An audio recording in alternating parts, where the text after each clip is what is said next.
ఓట్ల కోసం కుయుక్తులు, క్షుద్ర పూజలతో భయభ్రాంతులు. తెలంగాణ నుంచి వస్తోంది ఇది. ఎన్నికల్లో ప్రత్యర్థులను ఓడించేందుకు సామదాన భేద దండోపాయాలు ఉపయోగిస్తుంటారు. అయితే అందరికీ తెలిసిన విషయమే ఇది. కానీ క్షుద్ర పూజలతో భయపెట్టేందుకు తెగబడుతున్నారు కొంతమంది అభ్యర్థులు. పదవి కోసం ఇలాంటి నీచపు పనులకు ఒడిగట్టే వారిపై ఆగ్రహం వ్యక్తం చేస్తున్నారు ఓటర్లు. మొన్న ఖమ్మంలో, ఇవాళ మక్తల్లో పంచాయతీ ఎన్నికల్లో గెలుపు కోసం క్షుద్ర పూజలు కూడా నమ్ముకుంటున్నారు కొందరు. ప్రత్యర్థులు ఓడిపోవడం కోసం ఓం భీం బుష్ అంటూ ఏవేవో పూజలు చేస్తున్నారు. రేపు తుది విడత ఎన్నికలు జరుగుతున్న ఓ గ్రామంలో ఈ క్షుద్ర పూజల ఉదంతం వెలుగులోకి వచ్చింది.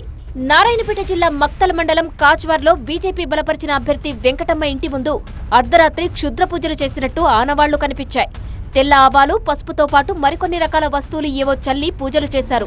ఉదయాన్నే ఇంటి ముందు ఇలాంటి దృశ్యం చూసి భయాందోళనకు గురైంది వెంకటమ్మ కుటుంబం.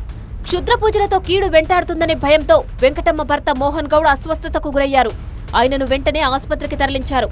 ఇదంతా కాంగ్రెస్ బలపరిచిన అభ్యర్థి బంధువుల పని అంటూ వెంకటమ్మ కుటుంబం ఆరోపిస్తోంది.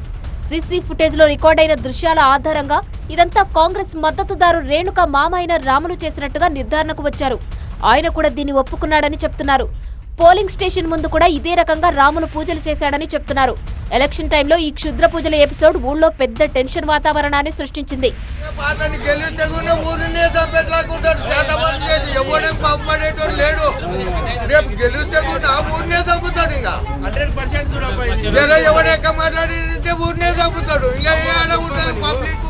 రెండు రోజుల క్రితం ఖమ్మం జిల్లా గోళ్లపాడులోనూ క్షుద్ర పూజలు కలకలం రేపాయి.